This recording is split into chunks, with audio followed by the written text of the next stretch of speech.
નમસ્કાર વિદ્યાર્થી મિત્રો, જ્ઞાન મંદિર વિદ્યાપીઠ દ્વારા ઓનલાઈન ક્લાસીસમાં હું ગૌરાંગ વ્યાસ આપ સર્વેનું હાર્દિક સ્વાગત કરું છું. આપણે પ્રકરણ 12ની આજે ધોરણ 7માં ચર્ચા કરીશું. ગયા લેક્ચરની અંદર આપણે પ્રકરણ 13ની ચર્ચા પૂર્ણ કરી. 12નું નામ છે આપત્તિ અને વ્યવસ્થાપન. તો આપણે પાઠની શરૂઆત કરીએ. આપત્તિ શબ્દ કાને પડવાની સાથે આપણને મનમાં ભય અને બીકના ભાવ જાગે છે.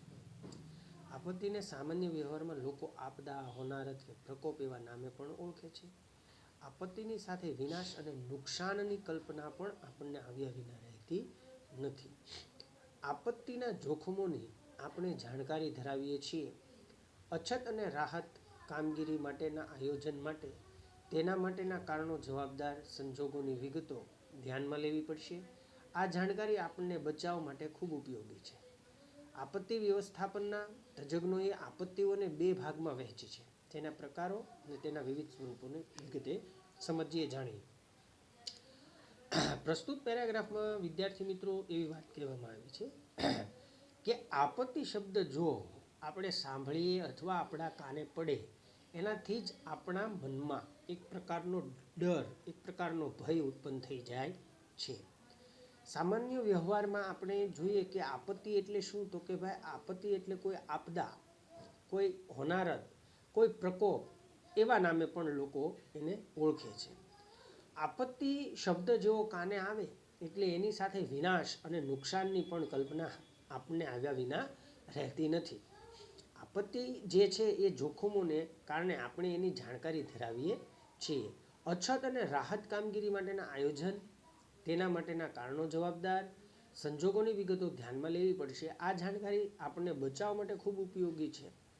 તો અહીંયા જે વાત આપણે કરવાની છે એ આપત્તિના સ્વરૂપ, પ્રકાર એને વિશે વાત કરીશું. તો સૌ પ્રથમ આપણે અહીંયા વાત કરીએ છીએ આપત્તિઓમાં બે પ્રકારની આપત્તિ પડે છે. એક કુદરતી આપત્તિઓ છે અને એક માનવ સર્જિત આપત્તિ. હવે એમાં આપણે સમજીએ કે કુદરતી આપત્તિમાં કઈ કઈ આપત્તિઓનો સમાવેશ થાય છે જે કુદરત દ્વારા આવતી હોય છે.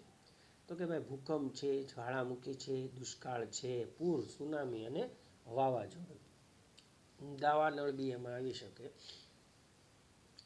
તો માનવ સર્જિતમાં તો કે આગ, ઔદ્યોગિક અકસ્માત, બોમ્બ વિસ્ફોટ અને હુલ્લડ. આ જે છે એ એક પ્રકારની માનવ સર્જિત આપત્તિઓ છે.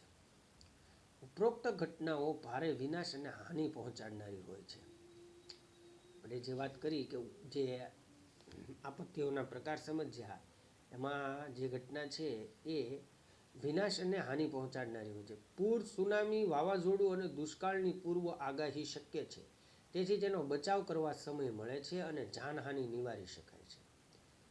પૂર, સુનામી, વાવાઝોડું અને દુષ્કાળની પૂર્વ આગાહી શક્ય છે. એટલે કે એટલી વસ્તુમાં આપણે આગાહી કરી શકીએ છીએ. કઈ તો કે પૂર છે, સુનામી અને વાવાઝોડું, એમ જ દુષ્કાળ.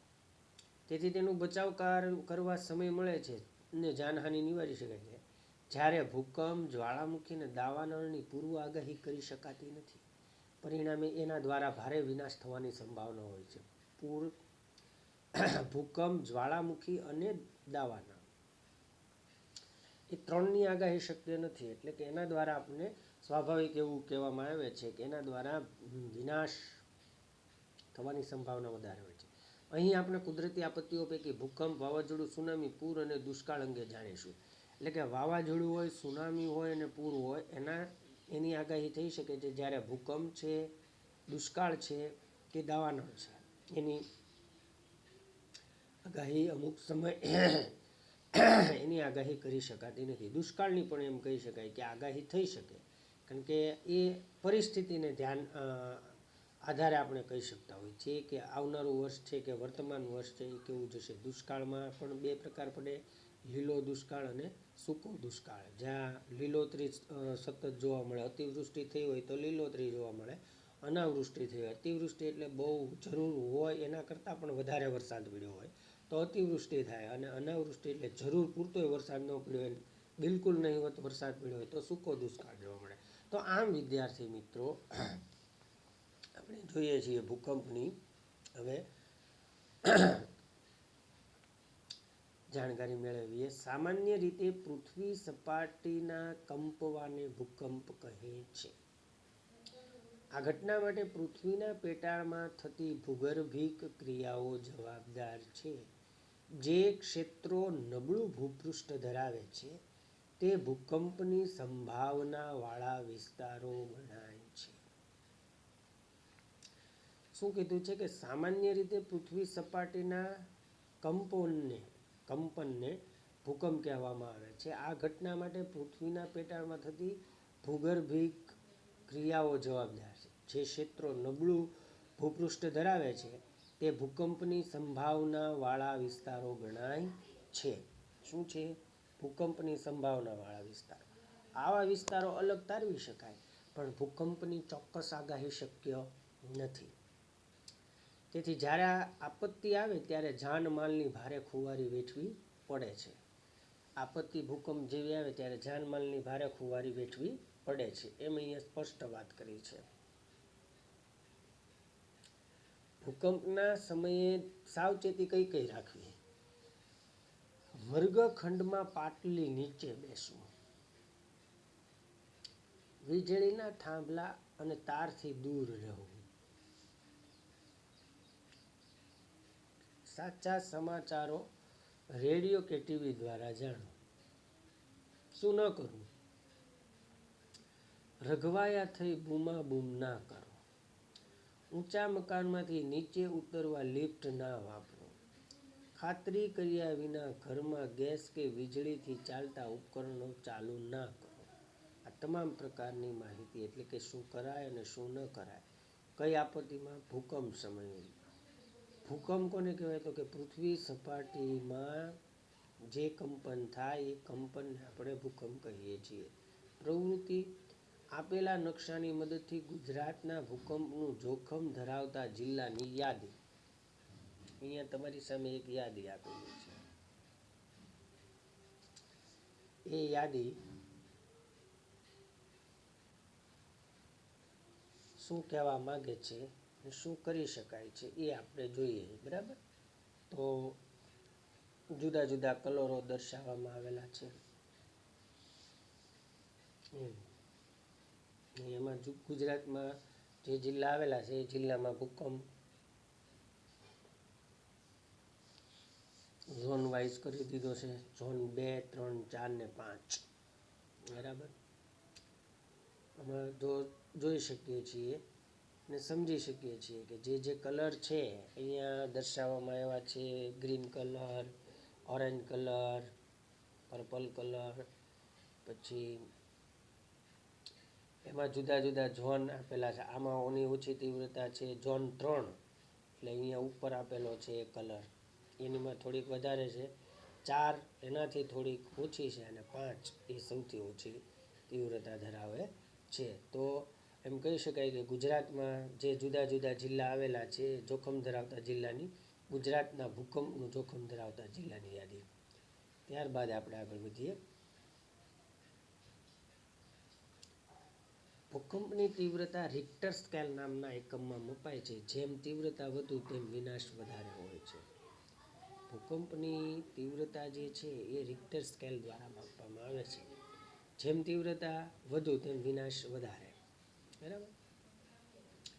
ત્યારબાદ ગુજરાતમાં ભૂકંપની તારીખ. પહેલો ભૂકંપ આવ્યો હતો 16 જૂન 1819ની અંદર, જેનું સ્થાન કચ્છ હતું અને રિક્ટર સ્કેલ તીવ્રતા હતી 8.2. ક્યારે હતી?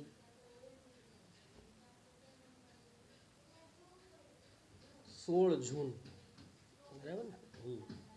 16 જૂન 1819માં કચ્છમાં. બીજો 12 જુલાઈ 1915 એ અંજાર, એ પણ કચ્છમાં 6.1. અને ત્રીજો 26 જાન્યુઆરી 2001 એ પણ કચ્છમાં, એની હતી 7.7. તો જે 1819માં આવ્યો એ સૌથી વધારે સ્કેલ તીવ્રતા ધરાવતો હતો. હવે વાવાઝોડુંની વાત કરીએ. વાતાવરણમાં હવાના દબાણમાં સર્જાતો કે સર્જાતી અસમતુલાની પરિસ્થિતિથી પ્રચંડ વાતાવરણીય તોફાનો ઉદ્ભવે છે. વાતાવરણમાં હવાના દબાણમાં સર્જાતી અસમતુલાની પરિસ્થિતિથી પ્રચંડ વાતાવરણીય તોફાનો ઉદ્ભવે છે. તે વાવાઝોડું કે ચક્રવાત એવા નામે ઓળખાય છે.